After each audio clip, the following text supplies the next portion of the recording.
अस्सलाम वालेकुम दोस्तों, मैं हूं खालिद मोइन और आप देख रहे हैं अदब व फ़नून नामा।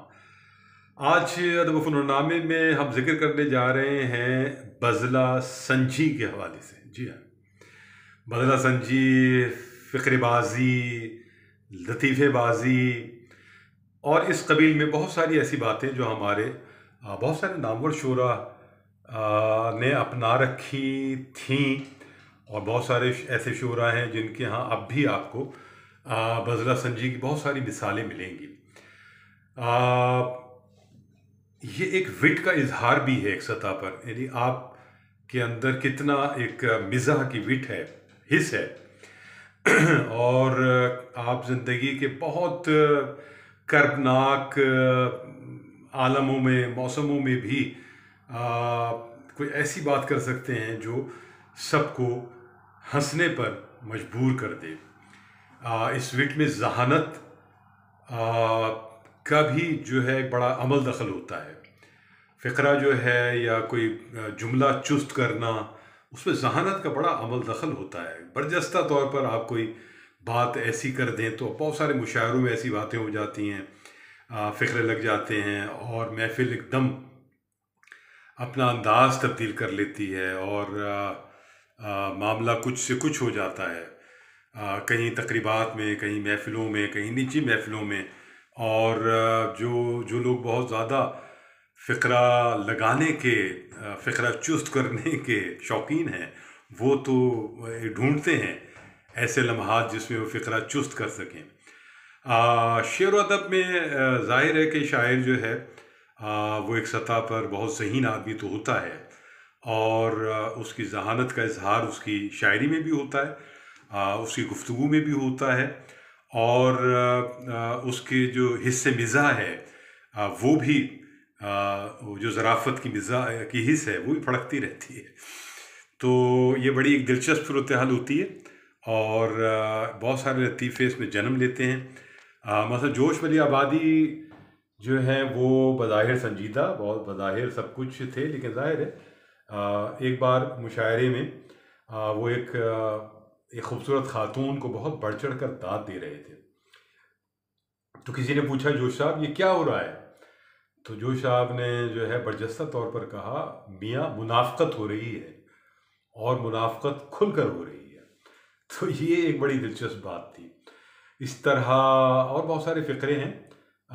मसलन जोश साहब ही ने जो है नासिर काज़मी के हवाले से ये बात कही कि वो एक बहर के कैदी हैं। जी हाँ, किसी ने पूछा कि नासिर काज़मी कैसे शायर है, तो उन्होंने क्या पूछते हो, एक बहर का कैदी है वो। तो पलट कर जो बात नासिर काज़मी तक पहुंची तो उन्होंने भी बहुत दिलचस्प एक बात कही कि उन्होंने कहा कि जोश वली आबादी जो है वो हाथी पर बैठकर चिड़िया का शिकार करते हैं। तो ये तंज था उनका। उनकी जो एक लुगत है, जो वो लुगत लुगत जो है उनके यहाँ शायरी में आती है, भारी भरकम अल्फाज आते हैं, नए अल्फाज आते हैं। तो ये वो तंज था जो नासिर काज़मी ने किया।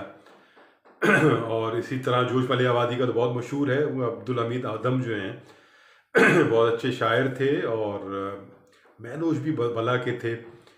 तो किसी और भारी भरकम तो थे ज़ाहिर है, तो किसी ने जोश साहब से तारुफ कराया कि ये अब्दुल हमीद अदम साहब हैं। तो अदम का मतलब ज़ाहिर है कि एक अदम का मतलब ऐसा भी है ज़ाहिर है सामने का कि जो आदमी जो भी कोई चीज़ है वो अपनी जगह मौजूद नहीं है, अदम है। आ, तो जोश साहब ने कहा हंसते हुए कि अच्छा ये अदम है, यानी भारी भरकम उनका दोनों तोश था उसकी तरफ इशारा, ये अदम है तो फिर इनका मौजूद क्या होगा, इनका हाजिर क्या होगा। ये भी एक फ़िक्रा था। इस तरह के और बहुत सारे फ़िक्रेबाजियाँ।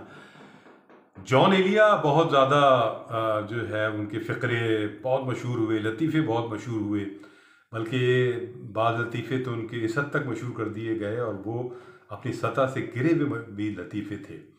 और वो बाकायदा एक सतह पर मनसूबा बंदी के तहत भी हुआ काम। और जॉन साहब इस बात से बड़ा मुतनफ़िर भी रहते थे, बहुत परेशान भी रहते थे।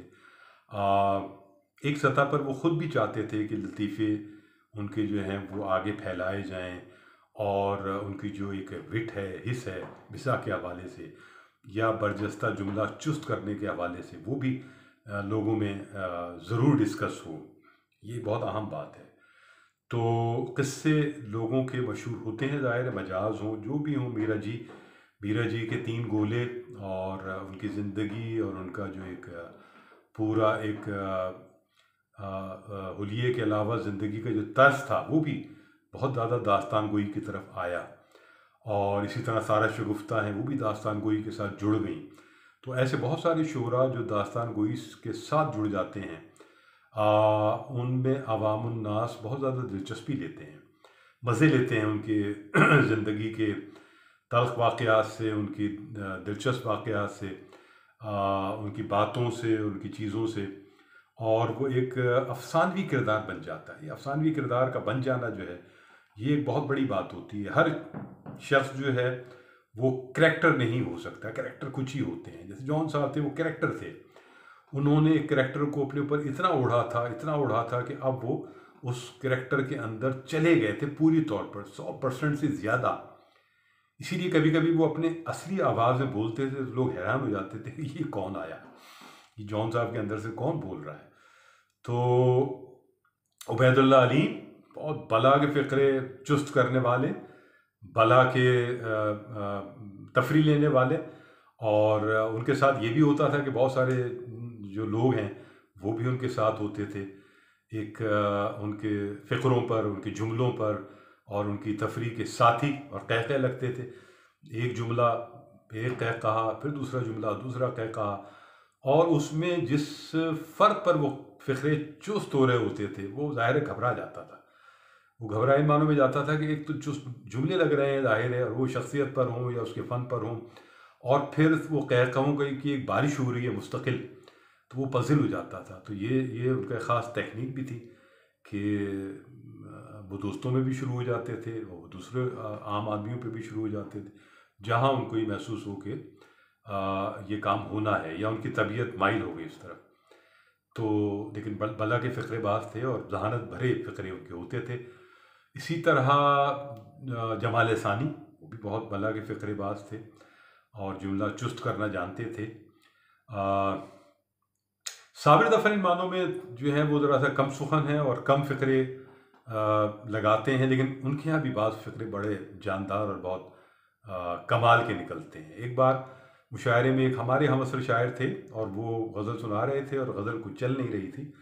तो जैसे कि हमेशा की उनकी टेक्निक थी, तो उन्होंने गुस्से का इज़हार किया पहले तो, और उसके बाद साबिर भाई मिसरा उठाइए। तो साबिर भाई ने फ़ौरन जो है वो गर्दन नीचे की हुई थी, इधर उधर देख रहे थे, उन्होंने उठाई गर्दन और नज़र से नज़र मिलाई और कहा कि भाई बहुत भारी है, नहीं उठ सकता। ये फितरा था कि उसके बाद वो बेचारे मज़ीद मर गए जो जिन्होंने ये बात कही थी। लेकिन वो बहरहाल गज़ल तो उन्होंने सुनाई। इसी तरह जमाल सानी के पेट के बारे में, ज़रा पेट उनका बाहर था, ख़ासा तनतोश के आदमी थे और पेट बहुत निकला हुआ था। तो किसी ने कहा कि ये जमाल सानी का पेट जो है वो कैसे अंदर जा सकता है। तो साबिर ज़फ़र साहब ने ये बात कही कि मुमकिन नहीं है, उसने इधर उधर के मिसरे इतने खाए हुए हैं कि पेट अंदर होना उसका मुमकिन नहीं है। ये बहुत ज़बरदस्त चुस्त फ़िक्रा था। मुनीर नियाज़ी के भी बहुत फ़िक्रे मशहूर हैं, वो भी बहुत अफसानवी अंदाज़ की शख्सियत थी उनकी।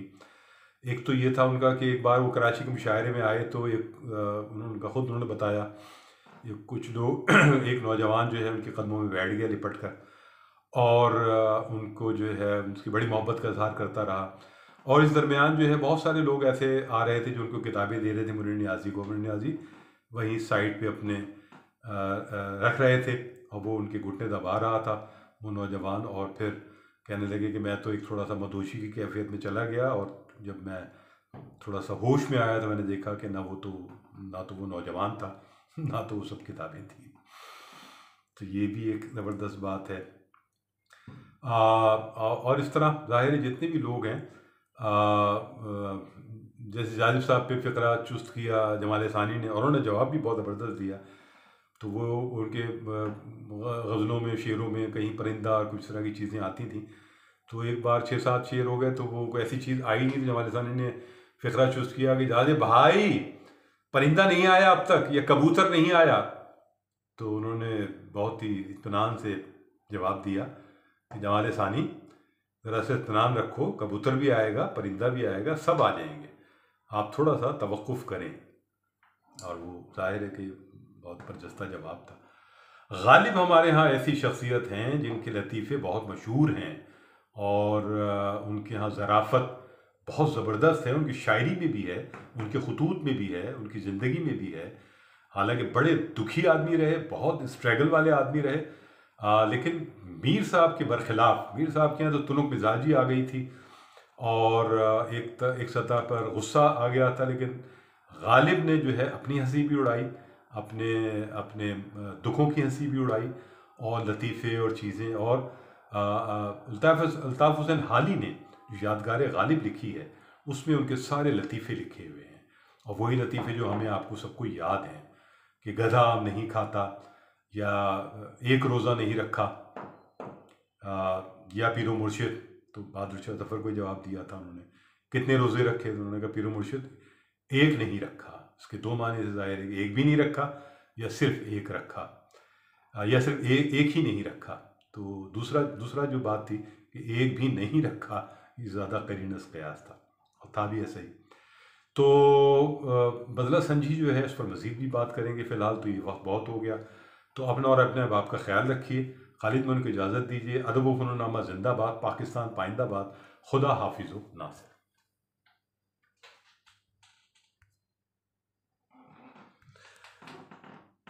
तो ये भी बदला संजी ही हो रही है कि जो है वो बंद नहीं हो पा रहा।